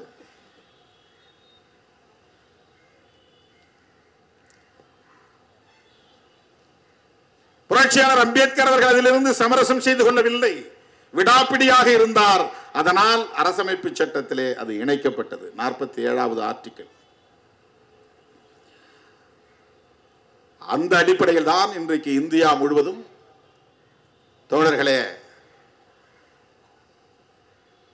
நார்காட்டிக்ஸ் என்ற ஒன்று, போதை பொருள் சம்பந்தமான நார்காட்டிக்ஸ் கண்ட்ரோல் பீரோ அப்படின்னு ஒரு அமைப்பே, ஒரு நிறுவனமே உருவாகி. நார்காட்டிக்ஸ்னா வெறும் சாராயம் மட்டும் இல்லை, அனைத்து வகையான போதைப் பொருள்களையும் கட்டுப்படுத்தக்கூடிய ஒரு மையம். அது எதன் அடிப்படையில் உருவாக்கப்பட்டிருக்கிறது என்றால், கான்ஸ்டிடியூஷன் ஆர்டிகிள் 47 47வது அரசமைப்பு உறுப்பின் அடிப்படையில் அது உருவாக்கப்பட்டிருக்கிறது. NCB narcotics. நார்காட்டிக்ஸ் என்றால் அனைத்து வகையான போதைகளையும் குறிக்கும். அதுல மதுவும் சாராயமும் அடங்கும், இதர போதைப் பொருள், கஞ்சா, பிரவுன் சுகர், ஹெராயின், கோக்கைன், இப்படி பல பொருள் இருக்கு, வாயில நுழையாத பொருள். இதெல்லாம் இன்றைக்கு புழக்கத்திலே இருக்கிறது, இந்தியா முழுக்க புழக்கத்திலே இருக்கிறது. போன முறை நாடாளுமன்றத்திலே நான் பேசுகிற போது அதானியுடைய ஏர்போர்ட் வழியாக பல ஆயிரம் கோடி மதிப்புள்ள போதைப் பொருள்கள் கைப்பற்றப்பட்டிருக்கின்றன. இது எப்படி அரசுக்கு தெரியுமா என்ற கேள்வியை நான் எழுப்பினேன். இந்த போதைப் பொருள்கள் வணிகம் என்பது மிகப்பெரிய ஒரு நெட்வொர்க். அது தடை செய்யப்பட்டிருக்கிறது, சட்டம் இருக்கிறது, ஆனாலும் புழக்கத்திலே இருக்கிறது, பயன்பாட்டிலே இருக்கிறது. இன்றைக்கு பள்ளிக்கூடங்கள் வரையில், கிராமப்புறத்து பள்ளிக்கூடங்கள் வரையில் ஊடுருவி இருக்கிறது. அதைவிட பெரிய வேதனை என்னவென்றால், பெண் பிள்ளைகளே இன்றைக்கு போதைப் பொருள்களை பயன்படுத்தக்கூடிய அளவுக்கு பள்ளி மாணவிகளே போதைப் பொருள்களை பயன்படுத்தும் நிலை உருவாகி இருக்கிறது. இந்தியா முழுவதும் இருக்கிறது. இதை பற்றிய கவலை இன்றைக்கு திமுக அரசை கடுமையாக விமர்சிக்கக்கூடிய அண்ணாமலை, எடப்பாடி போன்றவர்களுக்கு உண்டா என்ற கேள்வியைத்தான் நாங்கள் எழுப்புகிறோம். திமுகவுக்கு வக்காலத்து வாங்கி அல்ல. இது நாடு தழுவிய பிரச்சனை, இது மக்களின் பிரச்சனை, உழைக்கும் மக்களின் பிரச்சனை, ஒரு தேசத்தை பாழ்படுத்தும் பிரச்சனை. இது 50 பேரோ 60 பேரோ இறந்துவிட்ட பிரச்சனையைத்தான் நாம் பேசுகிறோம். லட்சக்கணக்கான இளைஞர்கள், பெண்கள் செயலிழந்தவர்களாக மாறி இருக்கிறார்கள். அது எவ்வளவு பெரிய பாதிப்பு. செத்து போன அந்த 50 பேர் அல்ல பிரச்சனை, அவனால் செத்து போயிடுறான், பிரச்சனை இல்லை. குடும்பத்தில் உள்ள பெண்களுக்கும் பிள்ளைகளுக்கும் ஒரு பாரம் தொலைந்தது என்று ஆகிவிடும். அவன் உயிரோடு இருக்கிறவரை அந்த குடும்பத்துக்கு பெரிய பாரம் தான். ஒரு ட்ரங்கார்டு, குடிப்பழக்கத்திற்கு அடிமையானவன் குடி நோயாளி என்றுதான் அழைக்கப்பட வேண்டும். அவன் குடிகாரன் அல்ல, குடி நோயாளி. அவனது குடும்பத்திற்கு பெரும் பாரம். குளிக்க மாட்டான், நல்ல உடை உடுத்த முடியாது, தேவையான நேரம் உறங்க மாட்டான், பொது இடத்தில் ஒழுங்கீனமாக நடந்து கொள்வான், கண்ட இடத்தில் வீழ்ந்து கிடப்பான், ஆடை இல்லாமல் கிடப்பான். உன் புருஷன் அங்கே கிடக்கிறான், வீழ்ந்து கிடக்கிறான், போய் தூக்கிட்டு வா. வாந்தி எடுத்து கிடப்பான், மலஜலம் கழித்து கிடப்பான். இதெல்லாம் குடும்பத்தின் மானம் போகிற செயல். அவனை திருத்த முடியாது. காலில் விழுந்து கதறி எழுதாலும் அவன் மாறமாட்டான். மிகப்பெரிய பாரமாக மாறுகிறான். அவன் குடும்பத்திற்கு பாரமாக மாறுகிறான் என்பதை விட ஒரு தேசத்தின் மனித வளம் பாதிக்கப்படுகிறது. அப்படி ஒவ்வொரு இளைஞனும் பாதிக்கப்பட்டால் யோசித்து பாருங்கள். 20 வயது 21 வயதிலே திருமணம் செய்து பெண்டாட்டி பிள்ளைகளோடு மகிழ்ச்சியாக இருக்க வேண்டியவனுக்கு குடிப்பழக்கத்திற்கு அடிமையானால் கல்யாணம் பண்ணி வைத்தாலாவது திருந்து விடுவான் என்று பெற்றோர் நம்பி அதை மறைத்து ஊரான் வீட்டு பிள்ளையை ஏமாற்றி திருமணம் செய்து கடைசியில் அந்த பெண், அந்த பிள்ளைகள் கடுமையான பாதிப்புக்கு ஆளாகக்கூடிய ஒரு நரக வாழ்க்கையை சந்திக்கக்கூடிய நிலை. குடித்துவிட்டு வருகிறவன் பெண்டாட்டியை அடிக்கிறான், பிள்ளைகளை அடிக்கிறான், பள்ளிக்கூடத்துக்கு போகாதே என்று சட்டையை கிழிக்கிறான், சான்றிதழ்கள் பெற்று வந்தால் சான்றிதழ்களை கிழிக்கிறான். இதுவெல்லாம் டொமஸ்டிக் வயலன்ஸ், குடும்பத்தில் நடக்கிற வன்முறைகள். ஆனால் அதைவிட ஒரு பெரிய ஆபத்து, இந்த இளைஞர்கள் எல்லாம் எவ்வளவு பெரிய ஆற்றல், இளைஞர் சக்தி, யூத் ஃபோர்ஸ். இளைஞர்களும் இளம் பெண்களும் எவ்வளவு பெரிய ஆற்றல் மிக்கவர்கள். அவர்களால் எழுந்து நிற்க முடியாத அளவுக்கு தடுமாறி தடுமாறி விழுகிறார்கள். தன்னுடைய பெண் பிள்ளைகளை பாதுகாக்க வேண்டும் என்கிற பார்வை இல்லாமல் கிடக்கிறார்கள். அவர்கள் பட்டினி கிடக்கிறார்களா, சாப்பிடுகிறார்களா என்று கூட அவனால் தெரிந்து கொள்ள முடியவில்லை. இந்த பிள்ளைகள் படிக்க வேண்டுமே என்கிற கவலை அவனுக்கு இல்லை. அவன் அந்த குடும்பத்திற்கு மட்டுமல்ல, ஒரு தேசத்திற்கே பெரிய சொத்து. ஒவ்வொரு இளைஞனும் தேசத்திற்கான சொத்து. மனித வளம், ஹியூமன் ரிசோர்ஸ். குடிப்பழக்கத்திற்கு அடிமையாவதால் மனித வளம் கடுமையாக பாதிக்கப்படுகிறது. ஒரு ஊரின் வளர்ச்சி பாதிக்கப்படுகிறது, ஒரு மாநிலத்தின் வளர்ச்சி பாதிக்கப்படுகிறது. பல பேர் டிரைவர்களாக வர வாய்ப்பு இருக்கிறது, பேராசிரியர்களாக வர வாய்ப்பு இருக்கிறது, வழக்குரைஞர்களாக வர வாய்ப்பு இருக்கிறது, ஆசிரியர்களாக வர வாய்ப்பு இருக்கிறது, பேராசிரியர்களாக வர வாய்ப்பு இருக்கிறது. ஆனால் அவன் ட்ரங்கார்டாக மாறி மதுவுக்கு அடிமையாகி, அடிக்ஷன், அது இல்லாம அவனால் இருக்க முடியாது. அதான் அடிக்ஷன். அந்த பொருளை தேடும், எழுந்துச்சு உடனே அது குடிச்சா தேவலான்னு தேடும். அம்மா சண்டை போடுறாங்க, ஆமா. அப்பா சண்டை போடுறாரு, சரி. பொண்டாட்டி சண்டை போடுறா, ரைட்டு. பிள்ளைங்க நடுத்தரவில் நிற்குது, எல்லாம் தெரியுது. ஆனா விட முடியாது. அதான் அடிக்ஷன். தப்புன்னு தெரியுது, ஆனா விட முடியல. அதுதான் அடிக்ஷன். சில பேருக்கு காலையில ஒரு பீடியை பத்த வச்சாதான் அவனுக்கு டாய்லெட்டே போக முடியும், இல்லைன்னா அவன் டாய்லெட் போக முடியாது. அது அடிக்ஷன். போய் பீடியை பத்த வச்சுதான் அவன் போய் பப்ளிக் டாய்லெட் போய் உட்காருவான், இல்லைன்னா அவன் பித்து பிடிச்ச மாதிரி அலைவான். போய் ஏதாவது இப்பெல்லாம் பீடி இல்லை, இப்ப சிகரெட் தான். நிக்கோட்டினுக்கு அடிக்ஷன் இது. பீடி சிகரெட் குடித்து குடித்து பழகி பழகி அதுக்குள்ள அவனுடைய பிரெயின் அதுக்கு அடிக்ட் ஆயிருது. அவனுக்கு காலையில் எழுந்தோடனே அது. சில பேர் காஃபியோ டீயோ குடிச்சாதான் டாய்லெட்டுக்கு போவான், இல்லைன்னா அவனுக்கு சும்மா உட்காந்தே இருப்பான். அது அடிக்ஷன். அது ஒரு நாளைக்கு 16 டீ குடித்தேன், 16 காஃபி குடித்தேன் சில பேர். அடிக்ஷன். காஃபியில் காஃபைன் அப்படின்னு ஒரு போதைப் பொருள் இருக்கு, அது ஒரு அடிக்ஷன். அது அந்த போதைப் பொருளுக்கு அடிக்ஷன் ஆயிடுவான். சிகரெட்ல பீடியில நிக்கோட்டின் ஒரு போதைப் பொருள் இருக்கு, அதுக்கு அடிக்ஷன் ஆயிடுவான். பிரெயின் அதை எந்த நேரம் தேடிக்கிட்டே இருக்கும். அது இருந்தால் தான் பிரிஸ்கா இருக்கும். உடனே அப்பா இப்பதான்டா ஃப்ரீயா இருக்குன்னு வேலை செய்வான். அவன் சொல்ற காரணம் உண்மையில உடம்பு வலி அதனால குடிக்கிறங்கிறதுலாம் கிடையாது. அதுக்கு பழக்கப்பட்டு போய் அவன் மைண்ட் அதை தேடுது, அவன் மனமும் அவனுடைய பிரெயின் அதை தேடுது, அதுக்காக தான் அவன் குடிக்க போறான். அந்த நேரத்தில் அவன் வேலை செய்யறது போது ஒன்றும் தெரியாது அவனுக்கு, பிறகு வலிக்கும். போதையில வலி போய் மறந்துடுறதை தவிர வலியை போக்குறது இல்லை போதை. கவலையில் இருப்பான், பொண்டாட்டி திட்டுறா அல்லது கடன் பிரச்சனை, பல்வேறு குடும்ப பிரச்சனைகள், அதை ஃபேஸ் பண்ண முடியாது. அவனால ஃபேஸ் பண்ண முடியாத போய் ஒரு 2 பெக்கு அடிச்சுட்டு வரும்டா. அவர் அடிச்ச உடனே மேலே போயிடுவார், அப்படியே அந்த பிரச்சனை போயிடும். அது பிரச்சனையை ஃபேஸ் பண்ண முடியாம அவன் தப்பிக்கிற வழி அது. அது ஒரு எஸ்கேபிசம். அது அடிக்ஷன் ஆயிரும். இந்த பிரச்சனையை ஃபேஸ் பண்றதுக்கு அந்த செல்ஃப் கான்ஃபிடன்ஸ், தன்னம்பிக்கை இழந்துருவான் அவன். தன்னம்பிக்கை இழந்தான்னா அவன் எவ்வளவு பெரிய ஆஜானுபாகுவான ஆளா இருந்தாலும் அவன் வேஸ்ட். கல்லுண்ணாமைங்கிற அதிகாரத்துல ஐயன் திருவள்ளுவர் எழுதுற முதல் குறளே என்னன்னா, நீ எவ்வளவு பெரிய பணக்காரனா இருந்தாலும், எவ்வளவு பெரிய அதிகாரம் உள்ளவனா இருந்தாலும், எவ்வளவு பெரிய பதவியில நீ இருந்தாலும், நீ குடிகாரனா இருந்தால் உன் எதிரி உன்னை கண்டு அஞ்ச மாட்டான். அதான் முதல் குறளே. உன்னுடைய எதிரி உன்னை கண்டு அஞ்ச மாட்டான். நீ குடிகாரன்னா உனக்கு போதை பழக்கம் இருக்கு, நீ குடிகாரனா இருக்கிறன்னு சொன்னா உன்னை கண்டு உன் பகை அஞ்சாது. பகைவன் பயப்பட மாட்டான். உட்கட்படார் என்று அந்த குறள் தொடங்குகிறது. உட்கட்படார் என்றால் உன்னை கண்டு அஞ்ச மாட்டார்கள், பயப்பட மாட்டார்கள் உன் எதிரிகள். நீ குடிகாரன் என்று தெரிந்தால், குடிப்பழக்கம் உள்ளவன் என்று தெரிந்தால், குடிப்பழக்கம் உள்ளவன் என்று தெரிந்தால் பெண்டாட்டியை மதிக்க மாட்டாள். அதுதான் முக்கியமான செய்தி. பகைவன் அஞ்ச மாட்டான் என்பது அப்புறம் இருக்கட்டும். வேஸ்ட்னு ஒரு முடிவுக்கு வந்துருவாங்க. அப்புறம் எங்க நீ பொது இடத்துல நின்று வேலை செய்ய முடியும்? உனக்கு எங்க அந்த ஒரு வில் பவர் வரும்?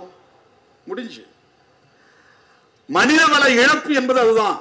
உன்னால எந்த வேலையும் திட்டமிட்டு செய்ய முடியாது, ஆக்கப்பூர்வமான வேலைகளில் ஈடுபட முடியாது, சம்பாதிக்க முடியாது, குடும்பத்திற்கு தேவையான பொருட்களை வாங்க முடியாது, பிள்ளைகளை படிக்க வைக்க வேண்டும் என்று திட்டமிட முடியாது, வீடு கட்ட வேண்டும் என்ற எண்ணம் இருக்காது, கார் வாங்க வேண்டும் என்கிற எண்ணம் இருக்காது, பொருளாதாரத்தில் மேம்பட வேண்டும் என்கிற ஊக்கம் இருக்காது. ஊக்கம் இழந்து போகும்.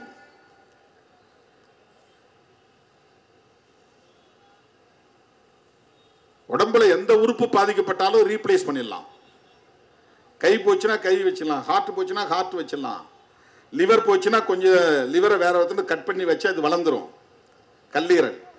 கல்லீரலுக்கு தானா வளர்றது, பூத்து தானா வளரும். கொஞ்சம் வச்சா போதும், ஒரு சின்ன பிட்டு வச்சா கூட போதும், கல்லீரல் வளர்ந்துரும்.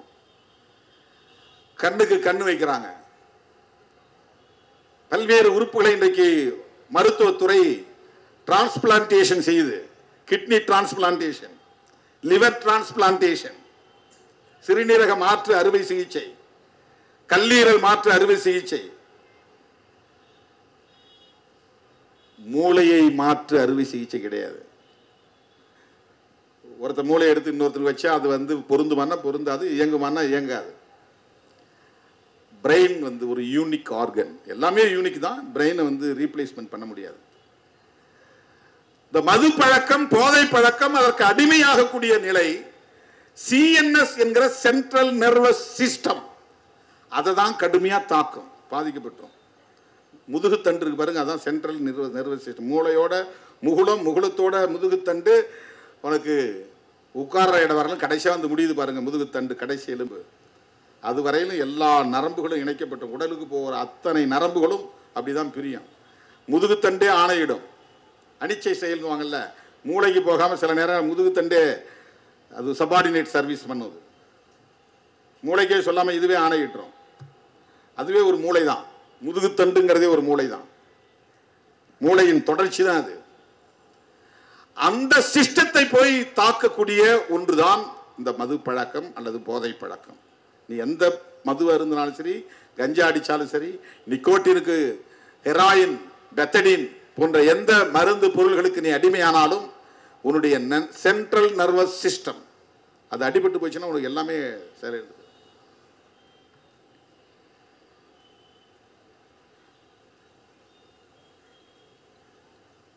இதனால் என்ன பெரிய பாதிப்பு? மனித வளம், ஹியூமன் ரிசோர்ஸ் நல்லா நல்ல போராடக்கூடிய வலிமை உள்ளவன் பார்த்தா நம்ம அடுத்த இடம் ஒரு 10 வருஷம் கழிச்சு பார்த்தா நல்லா குடிச்சிட்டு இருப்பான், அப்படியே தடுமாறிக்கிட்டு இருப்பான், அப்படியே வச்சு தள்ள ஓடி பொத்துன்னு விழுவான். ஆனால் பவர்ஃபுல்லான ஒரு பிசிக், அவனுக்கு உடம்பு அப்படி கம்பீரமான உடம்பு. குடிப்பழக்கத்தால் எல்லாம் போயிடும். ஒவ்வொரு மனிதனுடைய ஆற்றலும் அபாரமானது. மதிப்பிட முடியாத ஆற்றல் மனித ஆற்றல். ஒரு சுரங்கத்தை வெற்றா இவ்வளவு நிலக்கரி, இத்தனை டன் நிலக்கரி இருக்கு, அது இவ்வளவு வேல்யூ இருக்குன்னு மதிப்பிட முடியும். தங்க சுரங்கத்தில் இத்தனை அடி ஆழத்துக்கு போனா இத்தனை வருஷத்துக்கு தங்கத்தை வெட்டி எடுக்கலாம், அது அதனுடைய வேல்யூ நீ மதிப்பிட முடியும். ஒரு ஏக்கர் கரும்பு போட்டா இத்தனை டன் கரும்பு வரும், அதுல இவ்வளவு சாறு கிடைக்கும், இவ்வளவு சுகர் கிடைக்கும், நீ வேல்யூ பண்ணிட முடியும். மனித வளத்தை நீங்க வேல்யூ பண்ண முடியாது. அது அபாரமான ஆற்றல். அது ஒருத்தன் என்ன ஆற்றல் தெரிய, பார்க்கறதுக்கு பல்லு நீட்டிக்கிட்டு இருக்கும், கை ஒரு மாதிரி சிம்பி போயிருக்கும், ஆனா அவன் இருக்கிற ஆற்றல் பெரிய பயங்கரமான ஆற்றலா இருக்கும். ஆளை பார்த்து எடை போட முடியாது. மனித ஆற்றல்ங்கிறது எவாலுவேட் பண்ண முடியாத ஒரு ஆற்றல். அது மனித வளம் என்பது மகத்தானது. அந்த மனித வளம் பாதிக்கப்படுகிறது. 60 பேர் செத்தாங்கிறது பிரச்சனை இல்லை.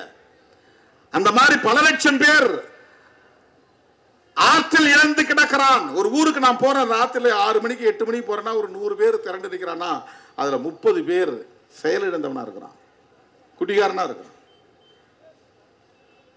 ஒரு மாநாடு நடத்துறோம், 10,000 பேர் இருக்காங்கன்னா அந்த மேடைக்கு 2 பக்கத்துல வந்து நிக்கிறவன் அதுல பாதி பேர் குடிகாரனா இருப்பான்.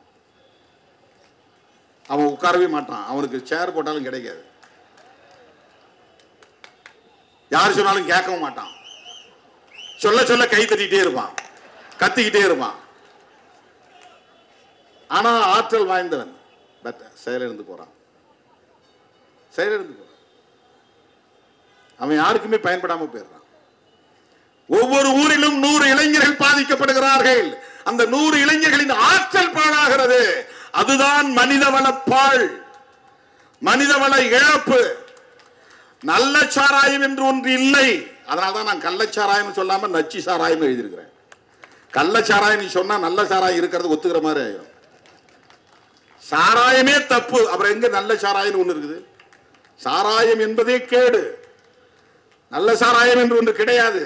சாராயம் என்பதே கேடு. அரசாங்கம் வித்துட்டா மட்டும் அது நல்லதாயிர முடியுமா?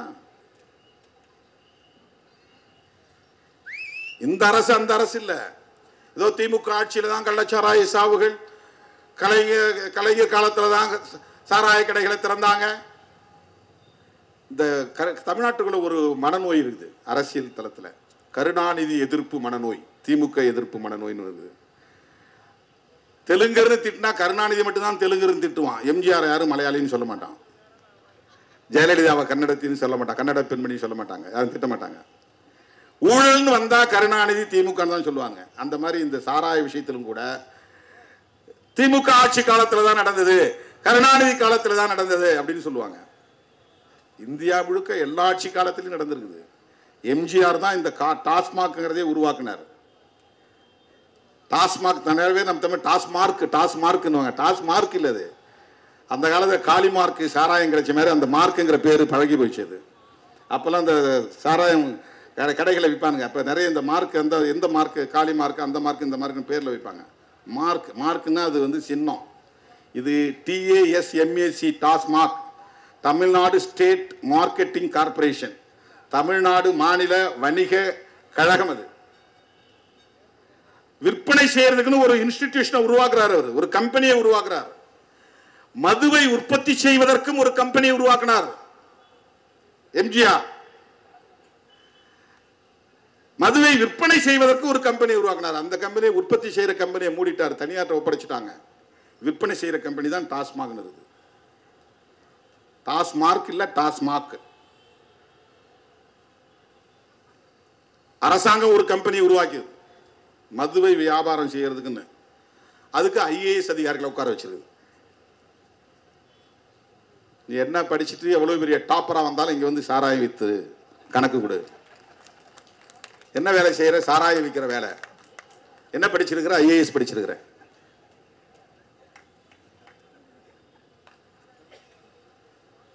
இதுக்கு மாதந்தோறும் ரிவ்யூ மீட்டிங் நடக்குது அகில இந்திய அளவில். இந்தியாவில் இருக்கக்கூடிய மாநிலங்களில் 4 மாநிலங்களில் மட்டும்தான் இன்னைக்கு புரோஹிபிஷன் இருக்கு. புரோஹிபிஷன்னா மது விலக்கு. மது விலக்குன்னா மது கூடாதுங்கிறது. குஜராத், பீகார், மிசோரம், நாகாலாந்து பெரிய மாநிலங்களில் 2. அது காந்தி பிறந்த மண்ணுங்கிறதுக்காக வச்சிருக்காங்க குஜராத். அது அவரை அவமானப்படுத்துற மாதிரி ஆயிரும் அப்படின்னு. அங்கேயும் கள்ளச்சாராய சாவுகள்,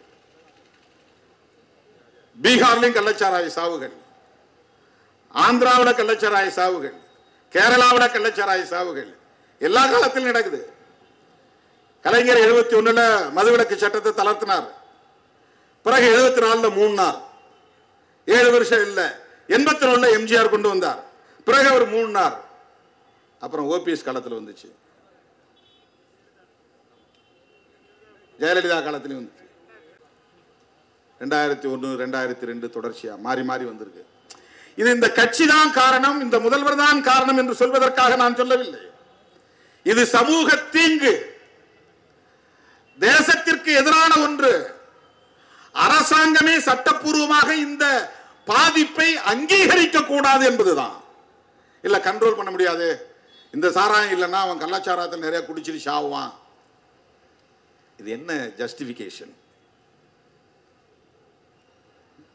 என் வீட்டுக்காரனை கண்ட்ரோல் பண்ண முடியல, அதனால நான் எல்லாத்தையும் விட்டுறேன், தம்பிகளா எல்லாரும் நம்ம சேர்ந்து குடிப்போம் அப்படின்னு முடிவு எடுப்போமா? வீட்டிலே அதை அங்கீகரிச்சிருமா? என் வீட்டுக்காரனை என்னால் கண்ட்ரோல் பண்ண முடியல, அதனால நான் என் புருஷனோட சேர்ந்து நானும் குடிக்க போறேன், என் பிள்ளைகளையும் குடிக்க வைக்க போறேன், இனிமே நான் பள்ளிக்கூடத்துக்குலாம் அனுப்ப மாட்டேன், ஸ்கூல்ல அனுப்ப மாட்டேன். ஏன்? அவனை கண்ட்ரோல் பண்ண முடியல, அவனை திருத்த முடியல. ஏதோ ஒரு 4% 5% எவனோ கள்ளச்சாராயம் காய்ச்சி குடிக்கிறாங்கிறதுக்காக ஒட்டுமொத்த தேசத்திலும் சட்டப்பூர்வமாக அரசாங்கமே நிறுவனத்தை உருவாக்கி சாராயத்தை கொள்முதல் செய்து அதை விற்பனை செய்து அதில் வருமானத்தை தேடுவது என்பது எந்த வகையிலே நியாயப்படுத்துவது? குற்றங்களை தடுக்க முடியவில்லை, போலீஸ் ஸ்டேஷன் மூடிடலாமா?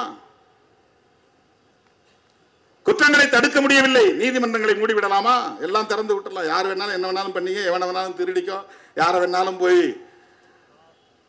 ராபரி பண்ணு, வழிப்பறி பண்ணு, கண்ட்ரோல் பண்ண முடியல. எத்தனை போலீஸை போட்டாலும் எத்தனை ஸ்டேஷனை திறந்தாலும் திருட்டு நடந்துகிட்டு தான் இருக்குது, கொள்ளை நடந்துகிட்டு தான் இருக்குது, பெண்களுக்கு எதிரான குற்றங்கள் நடந்து கொண்டே இருக்கிறது. இதை சட்டப்பூர்வமாக்கி விடலாமா? அங்கீகரித்து விட முடியுமா? குற்றங்கள் நடந்து கொண்டே இருந்தாலும் தடுப்பதற்குரிய நடவடிக்கைகளை செய்வதுதான் தவிர்க்க முடியாத ஒரு தேவை. அதுதான் அறம், அதுதான் அறம். அரசாங்கமே விற்குது, அதனால ஓப்பனா கள்ளச்சாராயம் விற்கிறான். இப்ப கள்ளச்சாராயத்தை கட்டுப்படுத்துறதுக்குன்னு PEWன்னு ஒரு விங்கு வச்சிருக்கிறாங்க, ப்ரோஹிபிஷன் என்ஃபோர்ஸ்மெண்ட் விங்குன்னு நினைக்கிறாங்க. மதுவிலக்கு அமலாக்க பிரிவு.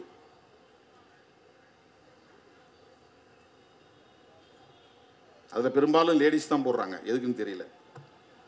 இன்ஸ்பெக்டர், DSP, அதுக்கு மேலே இருக்கிற அதிகாரிகள் அதெல்லாம் பெண்களை தான் போடுறாங்க. எனக்கு தொடக்க காலத்தில் கிடைச்ச ஒரு அனுபவம், 1990களில் நான் இந்த இயக்கத்தின் தலைமை பொறுப்பை ஏற்றபோது மதுரையிலே கருவனூர் என்ற ஒரு கிராமத்தில் அந்த ஊரையே தீ வைத்து கொளுத்தினார்கள் சாதி வெறியர்கள். ஆனால் பிரச்சனை எங்கிருந்து தொடங்கியது என்றால், நம்ம கட்சியில் ஒருத்தர் வந்து சேர்ந்தார். அவருக்கு என்ன பிரச்சனைன்னா, போலீஸ் வந்து அடிக்கடி பிடிச்சிட்டு போயிடுது. ஏன் போலீஸ் பிடிச்சிட்டு போகுது? அவர் ஏற்கனவே கள்ளச்சாராயம் காய்ச்சி வித்துக்கிட்டு இருந்திருக்காரு. இப்போ அது வேண்டாம், குடும்பம் வந்துருச்சு, பிள்ளைங்க ஆளாயிட்டாங்க, அவங்களெல்லாம் வந்து பாதுகாக்கணும் அப்படின்னு சொல்லிட்டு அதில் வந்து தப்பிக்கிறதுக்கு முயற்சி பண்ணுறாரு. ஆனால் போலீஸ் அங்கே போய், நீ ஏன் இப்போ கள்ளச்சாராயம் காய்ச்சலை, ஏன் எங்களுக்கு மாமூல் கொடுக்கல, அதான் பிரச்சனை.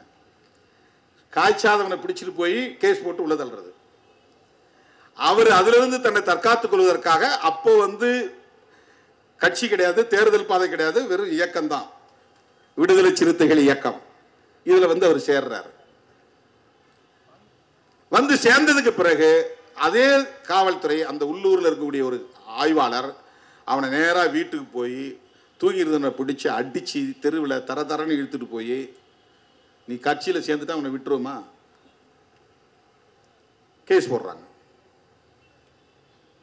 இப்போ போலீஸை எதிர்த்து இயக்கம் போராட்டம் நடத்துது. உடனே சாதி வெறியர்களோடு சேர்ந்து சாதி வெறியர்களை தூண்டிவிட்டு அன்றைக்கு அதிமுக ஆட்சி மிகப்பெரிய வன்முறையை அந்த கிராமத்தின் மீது நடத்தினார்கள். அதெல்லாம் எனக்கு வந்து ரொம்ப புதுசு, பயங்கரமான அதிர்ச்சிக்குள்ளான கருவனூர்ல அந்த ஊரையே கொளுத்தினார்கள். பெரிய பிரச்சனையே என்ன, பிஇடபிள்யூவும் லாண்ட் ஆர்டர் போலீஸும் அவங்கள்ட்ட போய் தகராறு பண்றாங்க. நீ ஏன் காய்ச்சாம இருக்கிற, இவ்வளவு நாளா காய்ச்சி இருந்து இப்ப ஏன் காய்ச்சல? ஏன்னா அவனுக்கு அங்கங்க பாயிண்ட்ல இருந்து அவனுக்கு வந்து மாமூல் போகணும், அது நின்று போகுது. இது நான் குற்றம் சாட்டுவதற்காக சொல்லவில்லை. சமூக யதார்த்தத்தை புரிந்து கொள்ள வேண்டிய தேவை இருக்கிறது.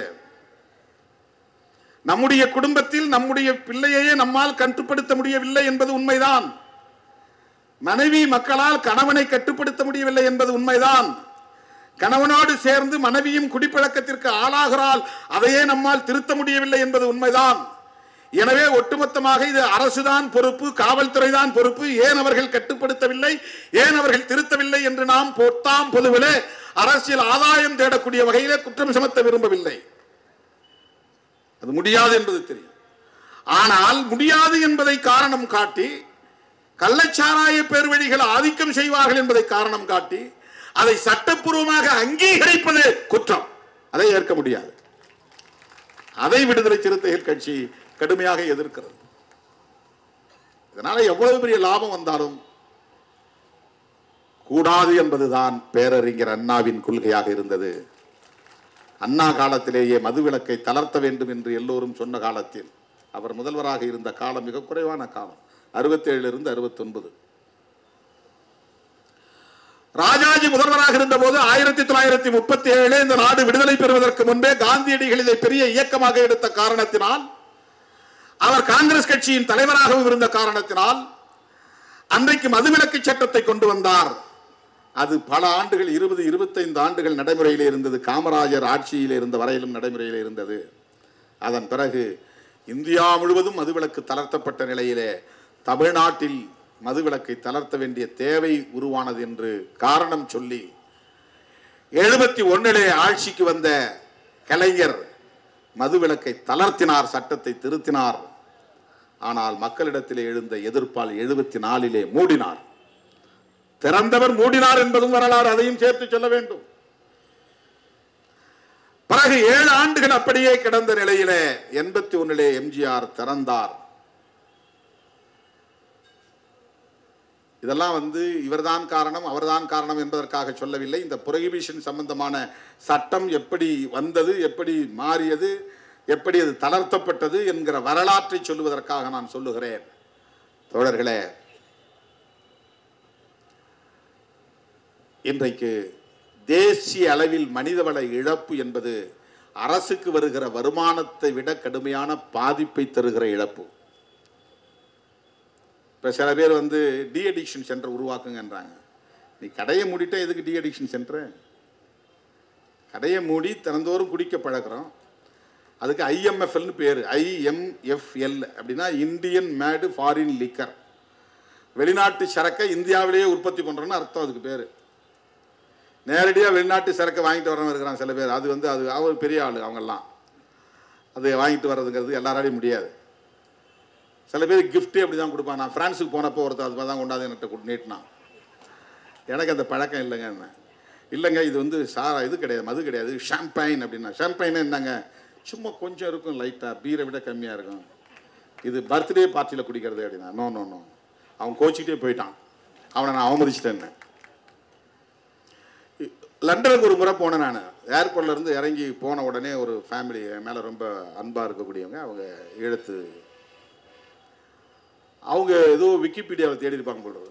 யாரோ ஒருத்தன் ஒரு இடியட் வந்து இவருக்கு நம்ம பற்றி நிறைய அவதூறுகள் எழுதுறாங்க இல்லையா, அந்த மாதிரி ஏதோ ஒரு அவதூறு இருந்திருக்கு அதில். அவர் நல்லா குடிக்கிறவர் அப்படின்னு. அதனால் பெரிய பாட்டில் வாங்கி டேபிள் வச்சுருக்குறாங்க. என் வாழ்நாளில் அதை நான் தொட்டது கூட கிடையாது, வேண்டாங்க.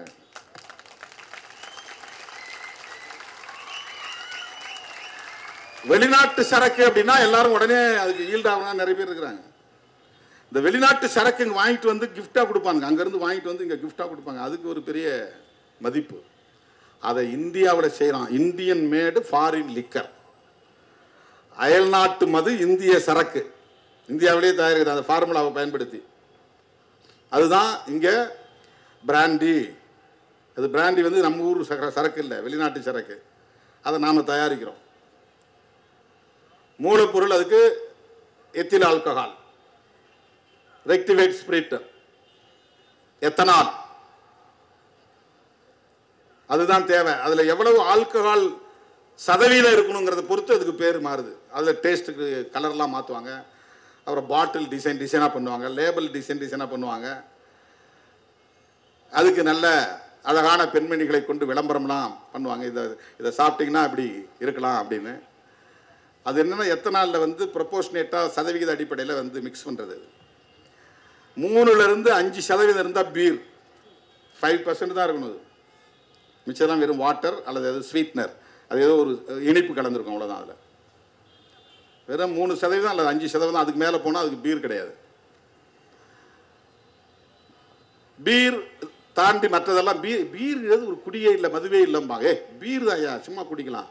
அதில் தான் ஸ்டார்ட் ஆகும் இந்த அடிக்ஷனே, அதில் தான் ஸ்டார்ட் ஆகும். இது வந்து பிராண்டி கிடையாது, விஸ்கி கிடையாது, வைன் கிடையாது. இந்த வைனை கூட சில பேர் சப்போர்ட். வைன் சாப்பிட்டா ஹார்ட்டுக்கு நல்லது, பிரெயின் சுறுசுறுப்பாக இருக்கும், ரெட் வைன் குடிக்கலாம் அப்படிமா. ஏன்னா அது வந்து வெறும் பழச்சாறில் இருந்து தயாரிக்கிறது, அதெல்லாம் ஒன்றும் கிடையாது. பிரெயினை அட்டாக் பண்ணக்கூடிய எதுவுமே பாதிப்பு தான். ஆல்கஹால் மிக்ஸ்டுன்னா அது உன்னுடைய சென்ட்ரல் நர்வஸ் சிஸ்டத்தை தாக்கும், சிந்திக்க முடியாமல் போயிடும், திட்டமிட முடியாமல் போயிடும், பாதிப்பை உருவாக்கும். இப்போ நிறைய பேர் எங்கே விழுறதுன்னா ஃப்ரீயாக குடிக்கிறதுல இருந்து தான் விழுந்து போகிறாங்க. ஃபர்ஸ்ட் இப்படி தான் ஆரம்பிப்பாங்க. இவன் காசு போட்டு குடிக்கிறதுக்கு தயங்குவான், எவனாவது வாங்கி பார்ட்டிங்கிற பேரில் வாங்கி கொடுப்பான். அப்படி ஆரம்பித்து அதுக்கப்புறம் இவர் பொண்டாட்டி செயினை பறிக்கிற அளவுக்கு போயிடுவார். கழுத்தில் தாலி எதுக்கு வேஸ்ட்டு கூட பிடிச்சிட்டு போய் போட்டு. இப்போ பீரில் ஸ்டார்ட் பண்ணி விஸ்கியில் போய் நிற்பாங்க. அதெல்லாம் 40% மேலே ஆல்கஹால், 30% 40% மேலே ஆல்கஹால் இருக்கிறது. குடிக்கவே முடியாது, வாயில் வைக்கவே முடியாது. அதுக்கு தான் அந்த சோடா கிடா ஊற்றி நல்லா ஊறுகாயை தொட்டுக்கிட்டு, அப்போ எவனும் சாதியெல்லாம் பார்க்க மாட்டான். அப்போ நக்கு நக்கு நக்குவான், வாயில் இருக்கிறத நோண்டி நக்குவான், விரலை விட்டு எடுத்து சப்புவானுங்க. ஊறுகாயை தொட்டுக்குவான், கறியை கடிச்சான், கடிச்ச எலும்பு வாங்கிக்குவான், கடிப்பான். அந்த அப்படியே இப்போதான் மச்சிம்பான், மாமாம்பான், மாப்பிளாம்பான். அந்த நேரம் எல்லாம் அது அந்த இடம் வந்து சமத்துவம், சாராயம் வந்து சமத்துவத்தை உருவாக்குது.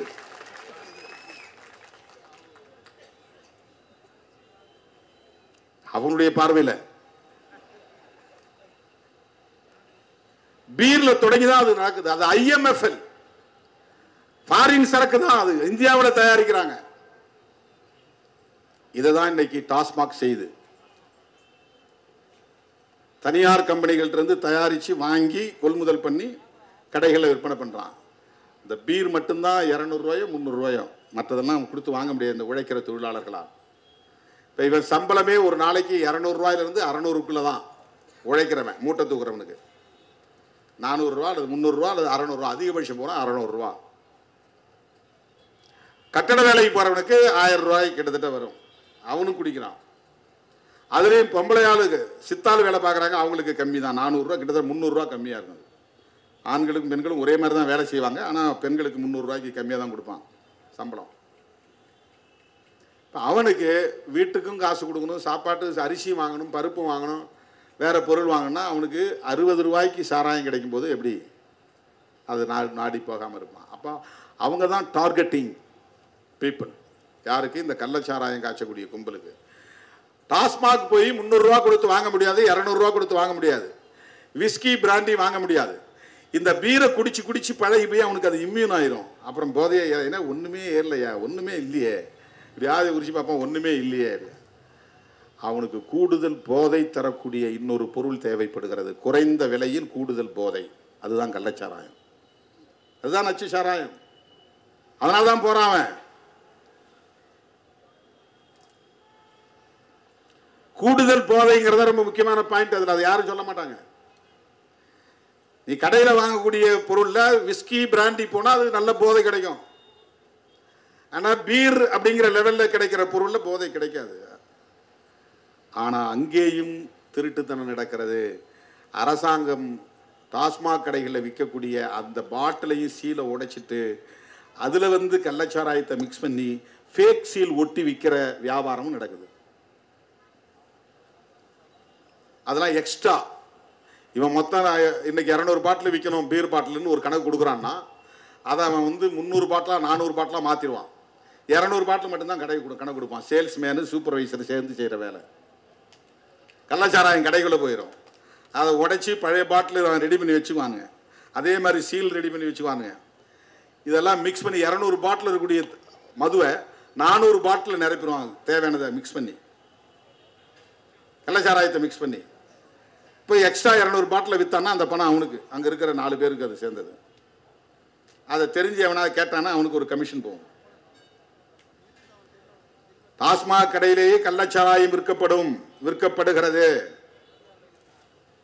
எல்லா இடத்துலையுமே அது மாதிரி இருக்குது. நீங்கள் இப்போ ஆட்டுக்கறி தான் போய் வாங்குற இடத்துல எல்லாத்தையும் மாட்டுக்கறியும் சேர்த்து விற்கிறாங்க. அது பல பேருக்கு தெரியாது. நான் மாட்டுக்கறிலாம் சாப்பிட்ற பழக்கமே இல்லை, நான் மட்டன் தான் சாப்பிடுவேன்பா. மட்டன் கறியோட பீஃபு சேர்ந்து விற்கிறாங்க. அப்படிதான் எல்லா பொருளுமே. அப்படிதான் நல்ல சாராயத்தோட கள்ளச்சாராயம் கலந்து விற்கிறாங்க. மட்டன் கடைகளுக்கெல்லாம் பீஃப் சப்ளை பண்ற ஆளே நமக்கு தெரியும். மட்டன் மாதிரியே வெட்டி கொண்டு போய் கொடுத்துருவான். உன் கண்ணு முன்னாலே இப்படி அறுப்பான், ஆனால் சேர்த்து எடை போடும்போது கலந்து கொடுத்துருவான். நீ கண்ணை நேராக முழிச்சு பார்த்துட்டே இருந்தா கூட கலப்பான், உனக்கு தெரியாது, வித்தியாசம் தெரியாது உனக்கு. அந்த மாதிரி தான் இது. தோழர்களே, நம்முடைய கோரிக்கை என்பது அதிமுக வைக்கிற கோரிக்கை அரசியல் கோரிக்கை, விடுதலை சிறுத்தைகள் வைக்கிற கோரிக்கை மக்கள் கோரிக்கை. அண்ணாமலையும் எடப்பாடி பழனிசாமியும் வைக்கிற கோரிக்கை திமுக தான் காரணம், திமுக ஆட்சிதான் காரணம் என்று அரசியல் ஆதாயம் தேடுவதற்கான விமர்சனம், கண்டனம். விடுதலை சிறுத்தைகள் வைக்கிற கோரிக்கை இந்தியா முழுவதும் தேசிய கொள்கையாக மதுவிலக்கு கொள்கையை மாற்ற வேண்டும். அதற்கு அரசமைப்பு சட்டம் இடம் கொடுக்கிறது. டைரக்டிவ் பிரின்சிபல் ஆர்டிகல் 47 அதை வலியுறுத்துகிறது. இந்திய ஒன்றிய அரசும் மாநில அரசுகளும் இணைந்து மதுவிலக்கு கொள்கையை நடைமுறைப்படுத்த வேண்டும். மனித வளத்தை சிதைக்கிற முயற்சியை கைவிட வேண்டும். மது விற்பனையால் கிடைக்கிற லாபத்தை விட மனித வளத்தை அழிப்பது மிகப்பெரிய பாதிப்பு. ஹியூமன் ரிசோர்ஸ் கடுமையாக பாதிக்கப்படுகிறது. அது அழியக்கூடிய இளைஞர்களை எத்தனை பேர் பெரிய சிந்தனையாளர் இருப்பாங்க யாருக்கு தெரியும். தோழர் வீரபாண்டியன் இங்க பேசும்போது நமக்கு ஒரு பிரைட்னஸ் கிடைக்குது, ஒரு வெளிச்சம் கிடைக்குது. அவர் குடிப்பழக்கத்துக்கு ஆளானா அப்படி பேச முடியுமா? அவர் அடிக்ட் ஆயிட்டார்னா அவரால் அப்படி பேச முடியுமா? புத்தகங்களை படிக்க முடியுமா? அவருடைய ஆற்றல் என்னாவது யோசித்து பாருங்கள். அந்த ஆற்றல் மனித வளம் அழிகிறது, மனித ஆற்றல் அழிகிறது. இவ்வளவு பெரிய சிந்தனையாளர். அப்ப வெளிநாட்டுக்காரெல்லாம் குடிக்கலையா? வெஸ்டர்ன் பீப்புள அவன் குடிக்கிறான், குடி நோயாளி இல்லை, அவன் ட்ரிங்கர், நாட் ட்ரங்கார்டு. ட்ரங்கார்டு வேற, ட்ரிங்கர் வேற. லண்டனுக்கு போற இடத்துல பார்ப்போம், நம்ம டீ கடையில் போய் நிக்கிற மாதிரி ஒயின் ஷாப்ல நிற்பாங்க. ஒயின் ஷாப் தான், நான் எல்லா விதமும் இருக்காங்க. போயிட்டு ஒரு பேக் 2 பேக் குடிச்சிட்டு ஆஃபீஸ் போயிடுவான், வேலைக்கு போயிடுவான், அவ்வளோதான். அவன் அடிக்ஷன் ஆகிறது இல்லை, அதுக்கு அடிமையாகிறது இல்லை. ஏன்னா அவனுக்கு ஒரு மெச்சூரிட்டி வந்துருச்சு. என்ன மெச்சூரிட்டி வந்துருச்சு? எதை எப்போது எப்படி பயன்படுத்த வேண்டும் என்கிற அறிவும் ஆற்றலும் அவன்கிட்ட வளர்ந்துருச்சு. அவன் வெல் எஜுகேட்டட். சாதாரண மக்களுக்கு அந்த அறிவு கிடையாது. இதை குடிச்சோம்னா பழகணும்னா அடிக்ட் ஆயிரும், அடிக்ட் ஆனோம்னா குடும்பம் போயிரும், தெரியாது அவனுக்கு. எளிய மக்கள், உழைக்கிற மக்கள், சாதாரண உழைக்கிற தொழிலாளர்கள், அவருக்கு அதை பற்றிய விழிப்புணர்வு கிடையாது. வெல் எஜுகேட்டட் சொசைட்டி, நல்ல படிச்சவன் மத்தியில அவன் என்னைக்காவது ரேரஸ்ட் அண்ட் ரேர் கேசஸ் எங்கேயாவது ஒரு இடங்கள்ல ஒரு பார்ட்டியில குடிப்பான், ஒரு செலிப்ரேஷன்ல குடிப்பான், ஒரு இடைப்பட்ட நேரத்தில் சோர்வா இருக்கிற நேரத்தில் கொஞ்சம் குடிப்பான். அளவா குடிச்சிட்டு அதை அப்படியே மறந்துடுவான், அவன் வேலையில கவனம் செலுத்துவான். அடிக்ட் ஆகல, இது அடிக்ஷன். குடி நோயாளிகளாக மாறுகிறார்கள், கஞ்சாவுக்கு அடிமையாகிறார்கள், பிரவுன் சுகருக்கு அடிமையாகிறார்கள். பான் பராக் போன்ற பல பொருள்களில் இன்றைக்கு நிக்கோட்டின் இருக்கிறது. அதை உதடுகளிலே வாயிலே போட்டு அடைக்கிறார்கள். அதுல நிறைய புற்றுநோய் வருகிறது. எனவே இதற்கு நிதி ஒதுக்கீடு செய்யுங்கள், போதை விழிப்புணர்வு பிரச்சாரத்தை செய்யுங்கள், மது விலக்கை நடைமுறைப்படுத்துங்கள், அதற்கான துறையை உருவாக்குங்கள், அதற்கு அதிகாரிகளை பயன்படுத்துங்கள், அதிகாரிகளின் ஆற்றல் அதற்கு பயன்படுத்தும். அதுல ஐஏஎஸ் ஐபிஎஸ் அதெல்லாம் எவ்வளவு பெரிய ஆற்றல், அவங்களுடைய அந்த ஹியூமன் ரிசோர்ஸ். ஒரு ஐஏஎஸ் ஆபீசர்னா சாதாரண கிடையாது. எத்தனை கோடிகள் அரசு பணத்தில் செலவாகுது ஒரு ஐஏஎஸ் உருவாக்குறதுக்கு, ஐபிஎஸ் உருவாக்குறதுக்கு. அவங்களுடைய பிரெயின் எவ்வளவு வலிமையான மூளை. அதை எதுக்கு போய் நாம பயன்படுத்துறோம்? எதற்கு பயன்படுத்துகிறோம்? தயவு கூர்ந்து எண்ணி பார்க்க வேண்டும். இது ஒரு கட்சிக்கு எதிரான ஆர்ப்பாட்டம் அல்ல, ஒரு மாநில அரசுக்கு எதிரான ஆர்ப்பாட்டம் அல்ல, ஒரு தனி நபருக்கு எதிரான ஆர்ப்பாட்டம் அல்ல. நான் முகநூல் நேரலையில் பேசும்போது சொன்னேன், இதற்கு முதலமைச்சர் மட்டும்தான் பொறுப்பேற்க வேண்டும், ஒரு குறிப்பிட்ட கட்சி தான் பொறுப்பேற்க வேண்டும் என்று சொல்லுவது ஏற்புடையதல்ல. இப்படிப்பட்ட இந்த அவலங்களுக்கு ஒவ்வொருவரும் பொறுப்பேற்க வேண்டும். நானும் தான் பொறுப்பு. இதை நான் இத்தனை காலம் வேடிக்கை பார்த்திருக்கிறேன். நானும் குற்றவாளிதான். இவ்வளவு நாள் கண்டும் காணாமல் இருந்திருக்கிறேன். நானும் தான் இதற்கு பொறுப்பு. இவ்வளவு நாள் இதை சகித்திருக்கிறேன். நானும் தான் குற்றவாளி. இந்த மனித வளம் அழிவதை நான் பார்த்துக் கொண்டிருக்கிறேன்.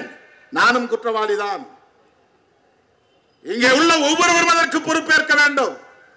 சும்மா போற போக்கில் இந்த ஆட்சி தான் காரணம், இந்த அரசு தான் காரணம் சொல்லிட்டு போறதுங்கிறது ஒரு டெம்பரரி பொலிட்டிக்கல் கெயின். அது இந்த சந்தர்ப்பத்தையும் பயன்படுத்தி அரசியல் செய்யறதுங்கிறது ரொம்ப அருவருப்பானது, அநாகரிகமானது. அப்படிப்பட்ட அருவருப்பான அநாகரிகமான அரசியலை நாங்கள் செய்யவில்லை. 2016ஆம் ஆண்டு திராவிட முன்னேற்ற கழகம் சட்டமன்ற பொது தேர்தலின் போது வெளியிட்ட தேர்தல் அறிக்கையிலே முழு மதுவிலக்குக்கு உடன்பட்ட அறிவிப்பு செய்திருக்கிறது. திமுகவினுடைய கொள்கைதான் இன்றைக்கு இந்த ஆர்ப்பாட்டத்தின் கருப்பொருள், முழு மதுவிலக்கு. அவங்களுக்கு அதுல உடன்பாடு இருக்கு. அதற்கு முன்னதாக விடுதலை சிறுத்தைகள் கட்சி நடத்திய மது ஒழிப்பு விழிப்புணர்வு பிரச்சாரம் குறித்து தோழர்கள் சொன்னார்கள். சசி பெருமாள் சாவுக்கு நான் போய்விட்டு வந்தேன். அண்ணன் வைகோ அவர்களின் ஊரிலே இருந்த டாஸ்மாக் கடையை மூட சொல்லி நடத்திய போராட்டத்தின் போது அவருடைய தாயாரும் அந்த ஆர்ப்பாட்டத்தில் கலந்து கொண்ட போது நானும் அந்த இடத்திலே இருந்தேன். மது ஒழிப்பு பிரச்சார பணியில் விடுதலை சிறுத்தைகள் மிகப்பெரிய இயக்கத்தை கடந்த காலத்தில் எடுத்திருக்கிறோம். மறுபடியும் நான் சொல்லுகிறேன், 2015 பெரியார் பிறந்த நாள் செப்டம்பர் 17 அக்டோபர் 2 காந்தி பிறந்த நாள் வரையில் தொடர் பிரச்சார இயக்கத்தை மேற்கொண்டோம். நான் இந்த மாபெரும் ஆர்ப்பாட்டத்தில் அறிவிக்க கடமைப்பட்டிருக்கிறேன்.